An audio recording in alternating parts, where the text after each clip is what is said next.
ilusión, y luego Georgina Bertazzo con el concepto de problema. Adelante.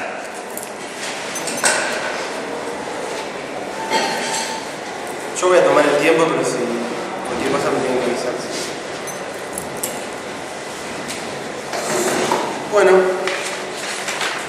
gracias por venir a los que vinieron y a los organizadores por el trabajo de la organización. Voy a hablar de la ilusión. Como siempre, antes de arrancar, voy a traer una aclaración. La primera aclaración es que algunas de las cosas que voy a decir son materiales que vienen de mi tesis doctoral que defendí a principio de año. No lo digo para expositarme o hacer autobombo, sino para aclarar que hay a veces, por ahí algunos movimientos un poco bruscos y rápidos que vienen de ese trabajo previo. Así que si quieren que reponga algo, en todo caso lo puedo hacer.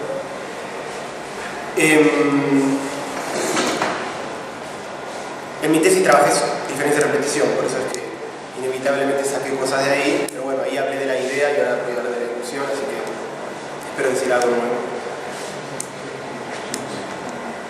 Hago un resumen del recorrido que pretendo hacer. En primer lugar, una introducción en la que quiero justificar un poco por qué vale la pena detenerse en la noción de ilusión, cuál es su importancia. Para eso, en un segundo momento, lo que voy a hacer es intentar mostrar cuál es el rol que tiene esta noción de diferencia y repetición. En un tercer momento quiero ver si puedo decir algunas cosas para definirla un poco, para hablar de la ilusión en sí misma. Y al final, una conclusión en donde quiero decir algunas palabras sobre el empirismo trascendental y la noción de empírico que hay ahí encerrada. Creo que me va a dar tiempo para hacer todo el recorrido, pero bueno, si no, la conclusión la puedo dejar ir y dejar eso para la pregunta. Entonces, como les dije, en la introducción quiero justificar un poco la elección de este término. No la elegí porque me parezca que sea la noción más importante del texto, no me parece que lo sea, ni por una preferencia personal o porque haya sido un concepto que yo haya trabajado, sino que la elegí porque me parece que es una noción fundamental, pero a la vez descuidada o desatendida, por lo menos en los comentarios de repetición que yo leí. Me parece que tiene una importancia un poco oculta, un poco pasada por alto. ¿Por qué me parece que es fundamental? Bueno, porque si bien no está a primera vista dentro de la constelación de categorías principales creadas por Deleuze, como podría serlo, creo que nadie puede discutir, no sé, idea, problema, intensidad, eterno retorno y algunas otras, me parece que es fundamental desde un punto de vista, yo diría, operativo o estratégico. ¿A qué me refiero cuando hablo de un punto de vista operativo o estratégico? A que la noción de ilusión tiene un rol clave en el sistema o en la máquina conceptual de diferencia y repetición. El rol de aglutinar o articular todas las otras nociones relacionadas que sí ocupan el primer plano conceptual. Si se me permite una metáfora futbolera deportiva, me parece que la ilusión es como un jugador que no se luce pero hace lucir, que hace el trabajo sucio. De hecho, en el básquet le dicen a eso un jugador de rol. O sea, lo que me parece importante en la ilusión es el rol que tiene. Entonces me parece que es una noción muy apropiada para cumplir con el objetivo de esta jornada, que es un poco el de usar distintos conceptos como distintas guías que nos permitan hacer un recorrido lo más amplio posible del texto. Breve aclaración, hablo de noción de ilusión porque el tema de concepto, o sea, el concepto de concepto es problemático, la repetición es algo que es crítico, entonces para no meterme en ningún problema hablo de noción en general, pero si hablo de concepto me refiero a lo mismo, no quiero entrar en la discusión interna de la crítica del concepto. Por otra parte, tengo que justificar por qué me parece que fue desatendida, olvidada o menospreciada. Por mi parte, por lo menos, nunca encontré en los comentarios de diferencia y repetición que se le dedicara mucha atención. Ustedes me podrán corregir después en las preguntas y digamos, decirme si yo me quedó algo sin leer, pero en general no encontré en los comentarios que se le diera la atención que yo creía merecía. Nos podemos preguntar entonces por qué fue tan olímpicamente pasada por alto esta noción, y para eso me voy a permitir un poco de especulación maliciosa. Yo diría que nadie le prestó atención a la ilusión Porque para una especie de doxa o de ortodoxa deleuziana, de la que a veces todos somos un poco víctimas, resulta una noción no muy atractiva. Cuando se tiene una imagen previa de lo que la filosofía deleuziana debería ser, de hecho siempre se tiene una imagen previa, pero cuando uno está muy pegado a esa imagen previa y se asocia a Deleuze exclusivamente a los flujos, el devenir, la multiplicidad y todas esas series de nociones que tienen unos tintes más modernos, la noción de ilusión parece ser una categoría un poco arcaica, por no decir pasada de moda, con aires parmenidios o platónicos, noción cuya única función parece ser la de reconfirmar la primacía de lo uno, lo inmóvil, etc. Lo mismo sucede, por ejemplo, con la noción de idea.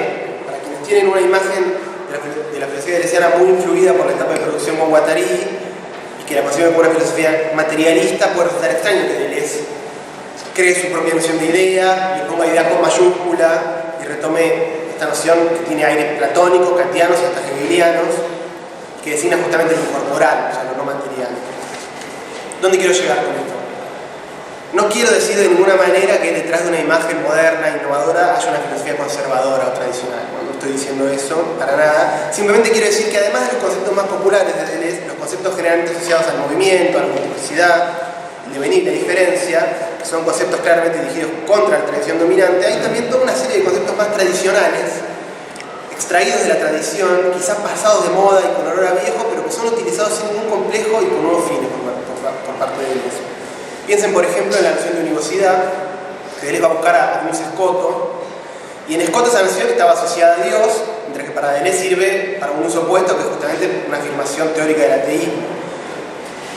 Creo que de eso se trata cuando Deleuze habla de intempestividad, de una capacidad de los conceptos de nunca estar del todo pegados a su tiempo o a una función determinada. En resumen, lo que quiero decir es que Deleuze usa los conceptos que necesita sin preocuparse mucho del aura que los envuelve o del polvillo que tengan, y la noción de ilusión me parece que es un ejemplo de eso. Paso entonces a explicar por qué creo que la ilusión tiene un rol clave en diferencia y repetición. Entonces hasta acá lo único que afirmé fue que tiene un rol fundamental, que fue desatendida. Creo que es un hecho empírico, digamos, no necesito que lo justificarlo demasiado. Y sobre la causa de esa desatención, es una especulación que no tiene mayor valor más que permitirnos seguir adelante, me resta justificarlo primero. Mi hipótesis al respecto, para subir un poco la apuesta con respecto a lo afirmado al principio, eso lo dije del rol operativo estratégico, es que la ilusión tiene un rol fundamental en niveles de repetición, ya que resulta clave en el aparato lógico que la construcción de una filosofía de la diferencia requiere. Como ven, acabo de dar un paso muy grande, y quizá bastante arriesgado, ya que como de pasada, al hablar de diferencia y repetición, mencioné la construcción de una filosofía de la diferencia. Eso merece entonces plantearse la pregunta previa a la que es aserción da respuesta, la pregunta implícita, que es: ¿hay un núcleo problemático, una especie de proyecto filosófico identificable en diferencia y repetición? Bueno, según mi punto de vista, sí. O sea, yo sostengo la hipótesis de que hay en diferencia y repetición un núcleo problemático bien determinado, un proyecto filosófico reconocible, y es justamente el de la creación de una filosofía de la diferencia. ¿Por qué digo que se trata de una afirmación más arriesgada, por no decir polémica? Bueno, porque no va de suyo para nada que en la diferencia y repetición haya un núcleo problemático, un hilo conductor o un eje central. De hecho, me permito una pastilla autobiográfica, durante la defensa de mi tesis a principio de año, en la que Julián fue jurado, él afirmó justamente que eso es lo que no se puede hacer en diferencia y repetición, es decir, no se puede hacer una lectura, digamos, reduccionista del texto. Que es, creo, el espíritu que anima un poco estas jornadas, de presentar todos estos conceptos, es un modo de mostrar la multiplicidad irreductible del texto. Pero no tengo un afán polémico, no quiero negar la multiplicidad propia del sistema conceptual deleuziano, simplemente quiero señalar un elemento de otro orden, el problema que está a la base de todos los conceptos desarrollados en diferencia y repetición. Así como en que la filosofía Deleuze distingue entre conceptos, por un lado, y movimientos en el plano de inmanencia, entre una intuición que define estos últimos y los conceptos que vienen a desarrollarla, yo creo que se puede distinguir una pregunta o una cuestión central, un proyecto identificable y una multiplicidad de conceptos que vienen a desarrollar esa cuestión mediante la determinación del problema. En resumen, los conceptos de diferencia y repetición constituyen una multiplicidad, no son clausurables, en eso estamos todos de acuerdo, pero además de los conceptos puede también reconocerse una intuición filosófica central que los conecta a todos sin unificarlos. Justamente a eso me refiero cuando hablo del proyecto de creación de una filosofía de la diferencia. Según mi lectura, entonces, en diferencia y reflexión hay un eje problemático principal, y esa es la construcción de una filosofía de la diferencia. ¿Qué es una filosofía de la diferencia? Bueno, para variar, Deleuze no dice explícitamente qué es una filosofía de la diferencia, sino que se pone directamente a construirla, explicitando puntos esenciales a medida que avanza, pero sin partir de lo que serían sus puntos normales. Es entonces justamente a reconstruir los puntos fundamentales de esa filosofía de la diferencia que me dediqué en algunas partes de mi tesis, que por eso ahora puedo resumírselos de una manera un poco brutal. Yo reconocí 4 principios o momentos básicos, pero hoy me interesa quedarme solo con el primero. El primer principio o primer momento en la construcción de la filosofía de la diferencia deleuziana es un principio, yo diría, ontológico, metafísico general, y que tiene un carácter de postulado, que puede resumirse en la afirmación siguiente: el ser es diferencia. Lo que equivale a afirmar todo lo que es una diferencia, ya que ser no es otra cosa que ser diferente. Podrán preguntarme de dónde saqué semejante principio. Si bien, como les dije, no se encuentra explícitamente enunciado en el cuerpo del texto, hay muchas vías para llegar a él. Pero hoy me voy a quedar solo por una que es, a mi juicio, la vía más rápida para llegar a la fórmula, la que nos provee la presentación de la univocidad del ser. Para definir lo que él entiende por una ontología unívoca, Deleuze retoma las 3 capas de la proposición, es decir, el sentido de lo expresado, lo designado, los expresantes o designantes, pero aplicadas al ser en sí mismo. Lo que me interesa retener en este punto es específicamente la tercera capa, la que alude a los expresantes o designantes en tanto modalidades o individuos. Deleuze dice al respecto, en líneas fundamentales del texto: el ser es el mismo para todas esas modalidades, pero esas modalidades no son las mismas. Es igual para todas, pero ellas mismas no son iguales. Es propio de la esencia del ser unívoco referirse a diferencias individuales. Así pues, para llegar al principio metafísico fundamental de la filosofía de la diferencia, no hace falta más que afirmar la proposición recíproca de la aserción recién citada. Si Deleuze dice que el ser se dice solamente de la diferencia o de las diferencias, la filosofía de la diferencia extrae la conclusión lógica de esa aserción: solo la diferencia en sí misma es. De tal manera, el ser en sí es diferencia. Todo lo que es pues una diferencia. Bueno, además está decir que si bien esta intuición metafísica es fácil de resumir en una frase, es por el contrario muy difícil de sostener estas últimas consecuencias.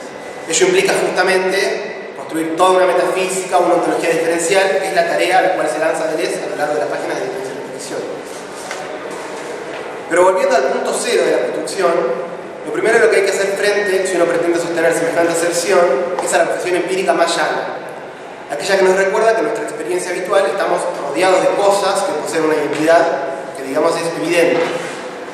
Es decir, que el principio de identidad domina incuestionado nuestra experiencia. Para tomar un poco el objeto preferido de todos los profesores de filosofía, por ejemplo, la mesa, podemos decir: esta mesa es igual a sí misma. No creo que nadie lo pondría en cuestión.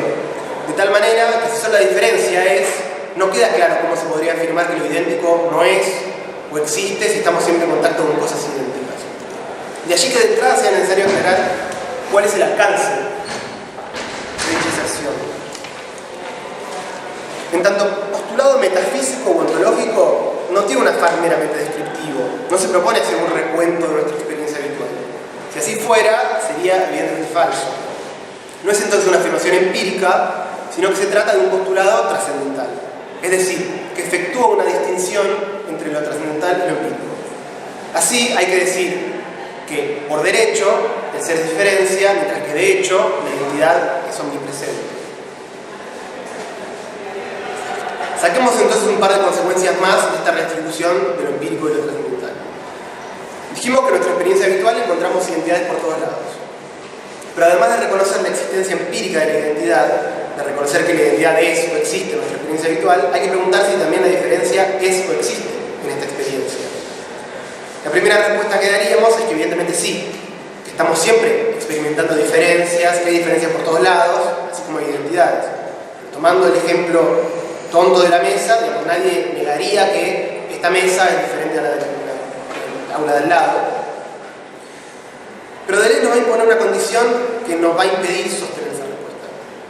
La verdadera diferencia, según él, la diferencia en sí misma, la diferencia trascendental, para ser tal no tiene que suponer ningún tipo de identidad. Y si observamos con detenimiento, nuestro concepto empírico de diferencia supone doblemente la identidad. Tomemos entonces el concepto empírico de diferencia. Puede decirse que la diferencia es un predicado relacional. Es decir, se predica de alguna cosa en relación a otra cosa. Así, si bien en muchas ocasiones la diferencia se puede considerar como una cualidad o propiedad de una cosa, como cuando se dice, por ejemplo, de un jugador que es diferente, volviendo a las metáforas futboleras, ella implica implícitamente en realidad la relación con alguna otra cosa, respecto a la cual la cualidad o propiedad define una diferencia. Es decir, lo que se dice, resumidamente, cuando se dice un jugador es diferente, es que es diferente al resto de los jugadores. Ahora bien, el hecho de que la diferencia se defina como un modo de relacionar dos o más cosas tiene una consecuencia inexorable. La diferencia empírica deriva necesariamente de la identidad. Esto sucede ya que la diferencia se concibe como una mera diferencia entre cosas. Para que ella tenga lugar hay que suponer en un primer momento la identidad de cada una de ellas, condición necesaria para su comparación y para la posterior extracción de una diferencia entre ellas. Pero en realidad la diferencia empírica trae consigo dos identidades implícitas. No solo la de las cosas comparadas, sino también la del sujeto que compara. La filosofía de la diferencia tiene entonces que subir la apuesta, proveyendo un concepto de diferencia, de la diferencia en sí misma, que sea capaz de distinguirse de la diferencia empírica, esta última denominada, de allí en más cordiales, como diversidad. Eso nos conduce a ir más a fondo con esta redistribución de lo empírico y lo trascendental. Según lo que vimos recién, en lo empírico no existe la diferencia en sí misma, la diferencia en tanto que tal, sino que solo tenemos experiencia de la identidad y de la diversidad como diferencia derivada o de segundo orden. Lo que nos conduce a hacer la afirmación recíproca con respecto a lo trascendental. Así como no hay diferencia en lo empírico, no puede tampoco haber identidad en lo trascendental. En la medida en que la diferencia en sí misma y la identidad no pueden convivir en un equilibrio armónico, que sería la pretensión del alma bella que él les critica, sino que siempre una domina sobre la otra, para pensar la diferencia trascendental hay que purgarla de cualquier tipo de identidad. Como reza uno de los caracteres de la identidad impuesto en el capítulo 5, hay que afirmar la diferencia al infinito, hasta lo más bajo, sin suponer nunca una identidad que la preceda o la limite. Puedo entonces entrar a explicitar cuál es el rol de la ilusión en todo este esquema. Digamos, entre las nuevas dificultades que esta distinción entre planos genera, que son muchas, quiero quedarme específicamente con una. Si tal como dijimos el ser es diferencia, ¿equivale eso a decir a su vez que lo idéntico no es? En un sentido habría que responder afirmativamente, ya que desde una perspectiva metafísica o ontológica no existe la identidad. Pero entonces, ¿cómo puede combinarse el no ser de la identidad en un nivel ontológico con su existencia casi omnipresente en el nivel empírico? Bueno, la solución a este dilema viene dada justamente por el recurso a la ilusión. En la medida en que la filosofía de la diferencia constituye un monismo ontológico, que afirma que solo la diferencia es, la identidad tiene que ser una ilusión. Es decir, las cosas idénticas son, pero bajo el modo de la ilusión. Lo ilusorio opera así, desde una perspectiva, un rol liminar, de bisagra o de pasaje entre lo empírico y lo trascendental. Desde ya, sin embargo, que hay que precisar qué entiende de él por ilusión. Hasta ahora no dije nada de eso. Por lo pronto me gustaría hacer dos aclaraciones. En primer lugar, ya que lo habíamos mencionado anteriormente, preciso referirse a Parménides. Si pensamos en el uso que este último le había dado a la ilusión, el uso deleuziano sería exactamente lo opuesto.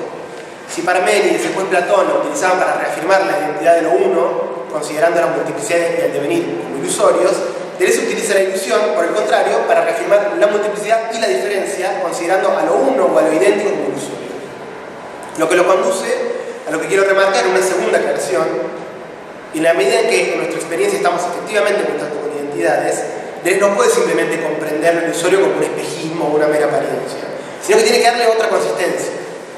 Así que considerar a la ilusión como un efecto propio de la diferencia, es decir, como un efecto bien fundado e inevitable. Estas son palabras de él, lo que lo conduce a hablar justamente de una ilusión trascendental. Hechas estas dos aclaraciones, pasemos entonces a hablar de la ilusión por sí misma. Habíamos dicho que la noción de ilusión tenía una especie de tufillo arcaico que nos remontaba a Parménides y a una defensa de lo uno. Pero Deleuze nos va a mostrar justamente por dónde hay que tomar esta noción para que pueda cumplir la función opuesta. Hay que buscar, según él en Kant, donde hay una renovación de la noción de ilusión que la hace apta para nuevos usos. Aunque habría que aclarar, en realidad, que hay que buscar en un Kant, digamos, personalizado o más llanamente un Kant leído por Bergson, leído a su vez por Deleuze. Operaciones que Deleuze lleva adelante en el bergsonismo. Del bergsonismo solo quiero extraer unas breves indicaciones del capítulo 1. En ese capítulo Deleuze hace un resumen de lo que él considera que es el método bergsoniano, el método de la intuición, y da 5 reglas que lo sintetizan, de las cuales solo voy a retener las primeras 2. La primera regla es dirigir la prueba de lo verdadero y de lo falso hacia los problemas mismos, denunciar los falsos problemas, reconciliar verdad y creación en el nivel de los problemas. En un primer momento, Deleuze distingue en Bergson 2 tipos de falsos problemas. Por un lado, los problemas inexistentes, y por otro, los problemas mal planteados. Es decir, aquellos problemas que tienen términos, que tienen mixtos mal analizados.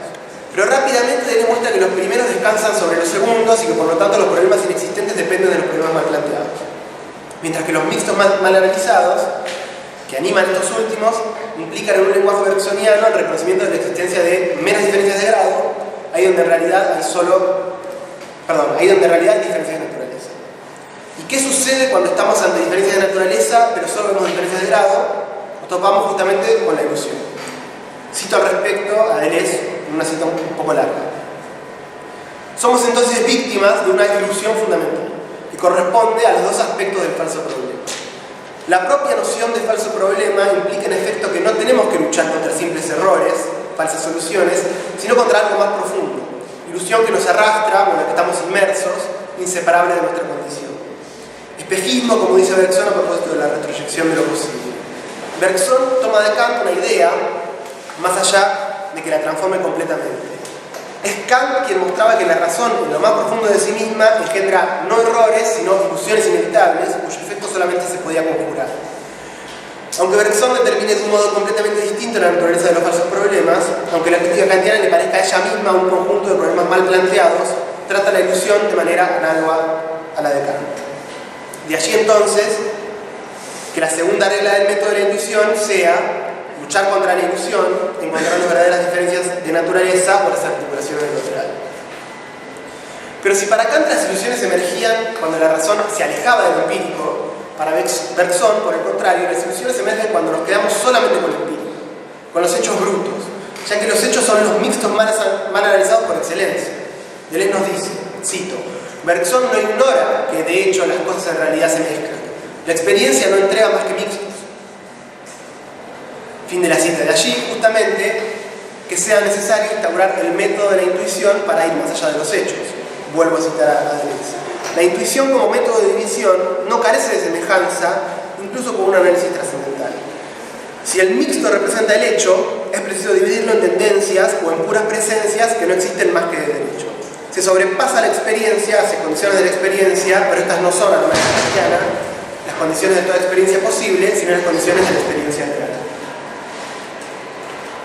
Dejando de lado el tema de las condiciones de la experiencia real, que seguramente será retomado por algún otro compañero, lo que me interesa retener es lo que yo denominaría la reubicación del lugar de la ilusión. O sea, según nos dice Deleuze, Kant tiene el genio de reemplazar la ilusión de manera tal que ella reemplace al error en el ámbito negativo del pensamiento, pero siguiendo a Bergson, Deleuze pretende dar todavía un paso más y reubicar la ilusión en lo empírico, en lo que en términos kantianos sería llanamente el fenómeno, siendo el fenómeno a su vez el objeto de la representación. Entonces, podemos pasar un poco a esta relación entre ilusión y representación. Dijimos que lo ilusorio es el fenómeno en sí mismo, en la medida en que el fenómeno es el objeto de la representación. Cito a Deleuze para que vean que él mismo lo afirma. La representación, dice, es el lugar de la ilusión trascendental. Esta frase que les acabo de citar aparece en la conclusión del texto. Y les menciono este detalle porque me parece interesante remarcar su ubicación. En la larga conclusión, Deleuze intenta reordenar un poco todo lo que presentó hasta ese momento. De hecho, él dice en el prefacio que en la conclusión no hace más que repetir lo dicho anteriormente, pero resumido y reordenado, de modo que la conclusión puede leerse autónomamente. ¿Por qué menciono esto? Porque creo que la conclusión es muy útil para, digamos, rejerarquizar los elementos que aparecen en el cuerpo del texto, y en el caso de la noción de ilusión eso se ve muy claramente. Si a lo largo del texto la ilusión aparece en muchos lugares, cumpliendo distintas funciones, en la conclusión todas esas funciones son unificadas bajo la fórmula que les cité anteriormente, aquella que dice que la representación es el lugar de la ilusión trascendental, a la vez que se define la ilusión como una traición de la diferencia. Y de hecho, vemos cómo es la ilusión la que permite agrupar tanto las nociones más fuertemente criticadas del texto como las nociones creadas para reemplazarlas.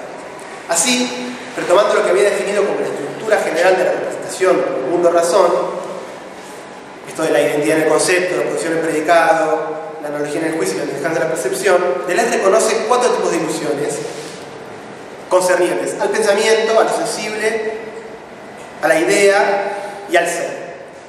La ilusión que recubre al pensamiento es la de la identidad consigo mismo del sujeto, contra la cual Deleuze pensará un yo fisurado. La ilusión de lo sensible es la que lleva a lo sensible a asemejarse consigo mismo, contra la cual Deleuze concebirá la intensidad como razón de lo sensible. La ilusión, digamos, ideal es la que considera la oposición y las limitaciones como modo de determinación conceptual, contra las cuales Deleuze crea la ilusión de idea, la ilusión diferencial. Y la ilusión referida al ser es la que considera la subordinación de la diferencia, la analogía del juicio, contra la cual Deleuze pensará la universidad. Desde ya que no pretendo abundar en cada una de estas cuestiones, sino que solamente quise mencionar para justificar la afirmación inicial, digamos, cuando decía que la ilusión, sin ser una noción protagonista, era una noción que funcionaba como agrupando o articulando las nociones más importantes del texto. Dicho eso, me gustaría retomar 2 de estas cuestiones, la primera y la segunda, porque creo que con ella puede simplificarse un poco el esquema y se puede llegar a una imagen más clara del funcionamiento de la ilusión. Digamos, si tomamos la ilusión referida al pensamiento y a lo sensible, podemos definir lo que yo denominaría como los 2 polos de la ilusión, el polo subjetivo y el polo objetivo. El polo subjetivo es quizá el más reconocible. Como dije anteriormente, la ilusión subjetiva concierne la identidad consigo del sujeto pensante. El yo idéntico, el yo igual yo, es una ilusión del funcionamiento de la representación que recubre en realidad al menos 2 instancias. El je y el moi, el yo fisurado y el moi disuelto, que dan cuerpo a la fórmula de Rimbaud, retomada por Deleuze, yo soy. Esto creo que lo podemos dar por adquirido. Pero creo que con el polo subjetivo no se llega a vislumbrar el verdadero alcance de la ilusión, como su consistencia propia, y la razón por la cual resulta de hecho inevitable. Para ello hay que detenerse en el polo objetivo, donde la apuesta de Deleuze es todavía más grande y quizá más incómoda que aquella que afirma la no identidad del yo. Esta ilusión afirma que la diferencia en sí misma se anula necesariamente en el empírico. Cito: la diferencia se anula cualitativamente y en extensión. Sin embargo, es una ilusión, pues la naturaleza de la diferencia no reside ni en la cualidad que la recubre, ni en la extensión que la explica. Acumulo algunas citas más que van en el mismo sentido. La diferencia se explica, pero precisamente tiende a anularse en el sistema en el que se explica. Explicarse para ella es anularse, conjurar la desigualdad que la constituye. Se anula en tanto es puesta fuera de sí en la extensión y en la cualidad que llena esa extensión. En resumen, si la cualidad y la extensión definen lo actual, es decir, la existencia empírica o efectiva de las cosas en general, allí donde experimentamos lo actual, ya no podemos tener acceso a la diferencia en sí misma. Lo actual es entonces una ilusión, pero una ilusión trascendental, inevitable. ¿Y por qué resulta verdaderamente inevitable? Porque es un efecto del funcionamiento mismo de la diferencia, introduciendo una categoría fundamental, que no pude mencionar porque ya habló Verónica, la del eterno retorno, una categoría que a mi juicio define la potencia dinámica de la diferencia, de diferir propio de la diferencia. Podemos llegar a lo que considero que es la última palabra de la emergencia de lo idéntico y lo semejante como ilusiones inevitables. Ahí dice Deleuze, cito: el eterno retorno suscita él mismo, al girar, una cierta ilusión en la que se contempla y de la que se alegra, de la que se sirve para duplicar su afirmación de lo que difiere. Ahora produce una imagen de identidad como si fuera el fin de lo diferente. Produce una imagen de semejanza como el efecto exterior de lo disperso.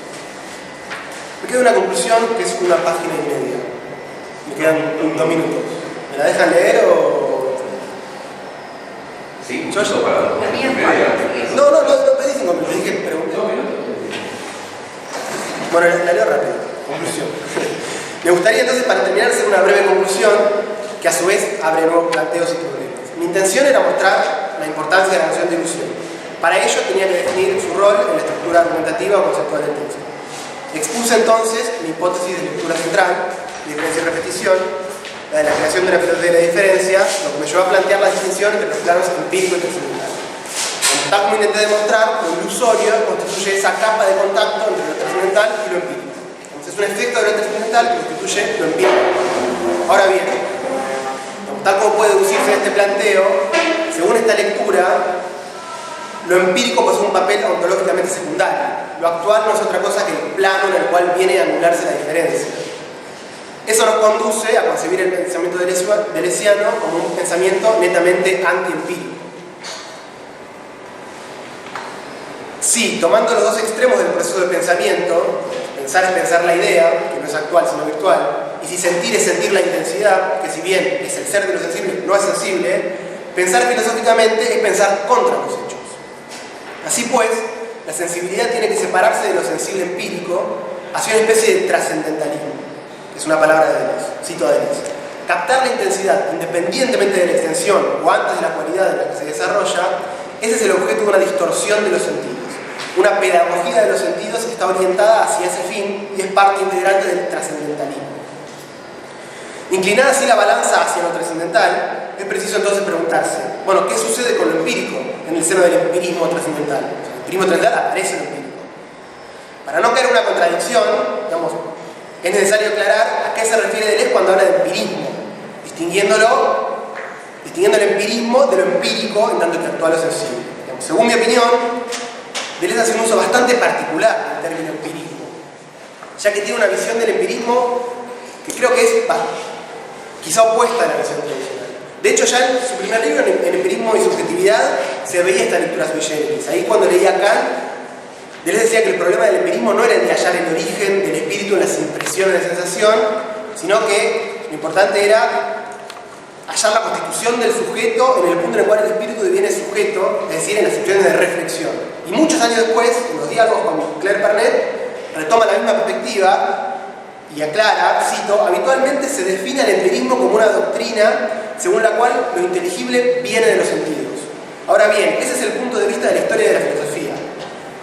Por el contrario, Deleuze considera que el gran descubrimiento de los empiristas alude por el contrario no a lo sensible sino a las relaciones. Su máxima, según él, la máxima del empirismo es las relaciones son exteriores a sus términos. No quiero comentar esto, sino simplemente mostrarles la distancia que hay entre lo que él considera que es el corazón del empirismo con lo que generalmente lo considera la tradición.